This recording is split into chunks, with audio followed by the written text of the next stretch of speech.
It certainly feels like a combat sport right now. Coming out of COVID is a nightmare for the business we're in, as you can imagine. Yeah, it's that and all of the things that are swirling around small businesses and larger businesses as well, like higher inflation, like coming out of COVID, like higher borrowing rates, that are all things that are impediments that businesses, and the shortage of labor, which businesses have to overcome. So you run a boot camp up at what you call the farm in Vermont. How do companies find you, and what are they typically coming to you to help them do, or to have you solve or help them solve?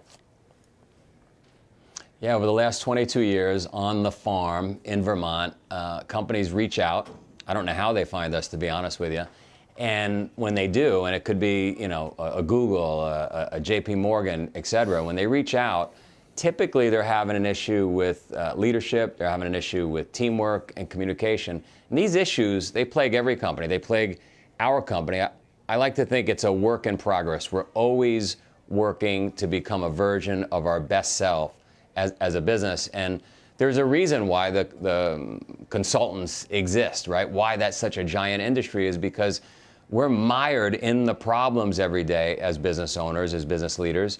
We're dealing with the headaches. We're taking fire from every direction, and we don't always see some easy solutions. We strip away all the nonsense on the farm. We break people down to their core self, and we build them back up. And we build them back up individually, but also as teammates. You started out on Wall Street, is that right? Am I recalling correctly? I did, yes. And then why did you get out of Wall Street and start this business that has become very successful, the Spartan race, and now on TV and business consulting and so forth? Why'd you do it? Why'd you move? Look, Wall Street was fantastic. I couldn't believe that a young kid like myself from Queens had landed across the river on Wall Street. We were literally on Wall Street. We had our firm. We had a bunch of traders and analysts on the desk, and it felt great. We literally felt like I had reached the top. But it was difficult business, and it didn't feel as purposeful as I had hoped in life. I always had a picture of a red barn on my desk, and I thought someday, when I could pay my bills, when I make enough money, I'm going to find that barn. I'm going to find that farm. And I met my wife, and we moved to Vermont, of all places. And once we got to Vermont, after a few days of pacing back and forth in the field, I thought, I got to find something to do. And that's when this idea was born. And lots of those Wall Street firms that we had dealt with started sending people to the farm for us to do a litmus test on these individuals, or to help the individuals work and collaborate better. So it became a business that was not planned. So companies will reach out to you because they may have a problem with leadership or with a team that's not functioning or not communicating well. What is the typical size of the group that you work with? How long do you work with them? And then we'll get to some of the things you do with them and what the outcomes are. We'll work with groups from 5 to, say, 25 people. They'll stay 3 to 5 days typically on the farm. And we'll work through all kinds of issues. But ultimately, you see things boil up into 3 areas, right? They're working on leadership, they're working on teamwork, and they're working on communication. At the end of the day, those are the 3 issues that plague most companies. And how do you get them to open up or overcome some of the obstacles that are keeping them from achieving their highest goals? And how in the world does dragging a heavy chain through the woods or scaling an obstacle, how the hell does that translate into making someone a better communicator or a better business leader? Well, it's funny. I've been asked that for 22 years, right? How do these things on the farm help you become better as an individual or a business? And I would argue, look, most business we've done in bars and restaurants, or when we go to do an offsite, it's typically at a really nice hotel and a spa. And you don't peel away the layers of the onion in those settings. When you come to the farm, and we're dragging chains and we're doing really hard things, and we get somebody to like remove all those layers of niceties and protecting themselves, we start to find out who they are, what they believe in, what they stand for, and the other teammates see that, and all of a sudden communication lines are wide open and conversations flowing, and we can get down to what really matters, what really matters to them and what really matters to the business.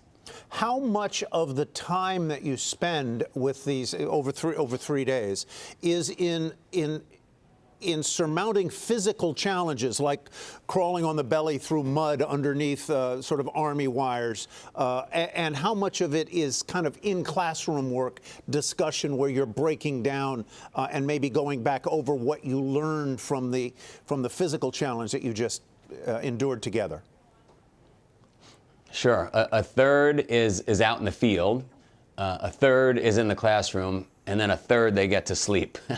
That's it. It's broken down in 3/3. So they're out in the field for a third of their time on the farm. We're working through it in the classroom, individually and collectively, and then I'm pretty nice. I let them go to sleep for a third of the time. Are you the principal interlocutor or moderator of those sessions? And I'm sure that there are times when some of the participants hate you. Most of the time, the participants hate me. My own family hates me. I mean, it's hard when you're an accountability partner, like I attempt to be, where I'm pushing people to be the best version of themselves, or pushing a company to be the best version of itself. I'm not a fun person to be around. Myself, I bring in Dr. Laura Pence. She's a psychologist. She's trained so that people don't think it's just crazy Joe. I've got military friends that show up, other business leaders that show up, but I am the principal agitator. Do you find that sometimes the team, do you find that early on sometimes the teams tend to break up because the challenges are so great and they aren't coming together? So I guess I'm basically asking, what's the success and failure rate? And do you sometimes find that, boy, this team just disintegrated, they melted down under the pressure? There have been many individuals that have come to the farm, not just teams, that leave pretty quickly. Literally 15 minutes of being on the farm, they may go. Teams that show up together, we've never had an incident where an entire team has left. We have seen, as you point out, we have seen them get worse before they get better, but that's just the process. The process requires us, as I said, to strip away those layers and find out who they are as individuals and as a unit. So, yeah, and sometimes they're really at each other, not only at my throat, but at each other's throat in that process. But ultimately and shockingly, I can't believe I'm saying this, but when we check in 5 weeks later, 5 months later, the results are unbelievable. They're unbelievable. And it's really simply because when you do hard things together, when you struggle together, you become a unit. You operate better. And I am sure that in part of it, you are forced to find communal solutions to hard problems. In other words, you have to communicate. You can't solve the problem, the challenge, as an individual. You have to use groupthink and group ingenuity to do whatever the challenge happens to be. Give me some examples of what some of those challenges would be. I mean, it could be as simple as having a group of 5 work together to get up the mountain while they all collectively have their feet strapped to giant skis. So imagine giant skis strapped to all the individuals, one on the right, one on the left, and they're going to work their way up a 1-mile-long trail up the mountain. Slightly dangerous, very difficult to work together. They must communicate for this to work. They frustrate the hell out of each other, and in that process, they get to know each other. They get to work better together. They get to communicate well.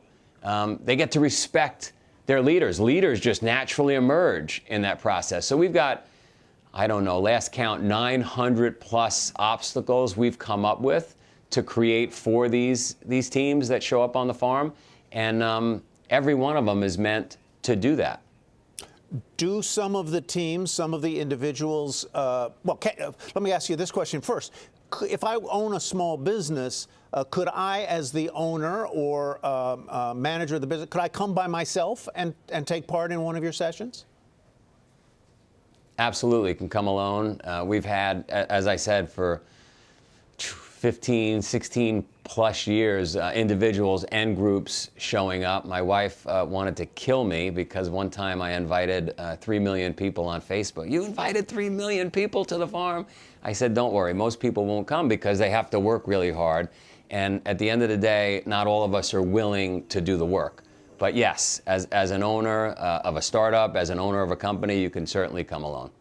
So give me a sense of how big the farm is in terms of land, where people stay when they're there, and without going into too much detail, give me a sense of what it costs. What do you charge for a team of 5 or so for 3 days to come and take part, or for an individual to come for the 3 to 5 days? This is a 700-plus acre farm that's surrounded by 100,000 plus acres of national forest. So it's endless where we can go or what we can do. We've got barracks, plenty of people can stay over in the different buildings, lots of barns, lots of breakout sessions in different spaces, which is great. And everything feels like you're in a Ralph Lauren commercial. So it is very hard, but it's also beautiful, and it allows you to disconnect, put your phone down, and really work through these things you came to work on. It's expensive. It's one of those things where if you have to ask, you probably can't afford it. That said, we do sponsor tons of individuals. We'll help any company. We'll help anybody. So all they have to do is reach out. So final question, do you have a recidivism rate? In other words, do people come back either because they need a brush up on the skills they learned, or because the skills they've learned have kind of left them and they need to come back? I think we all need a brush up. I mean, think about whoever's watching this right now that played high-level sports as an athlete, but then it went away from them because they got into a career or whatever it may be. And so we all need to go back and brush up on things. We do see companies come back 2, 3, 4 times over the course of 5, 6 years. And sometimes they'll send other team members, other groups. Right. But unfortunately, this is one of those things where you have to stick with it.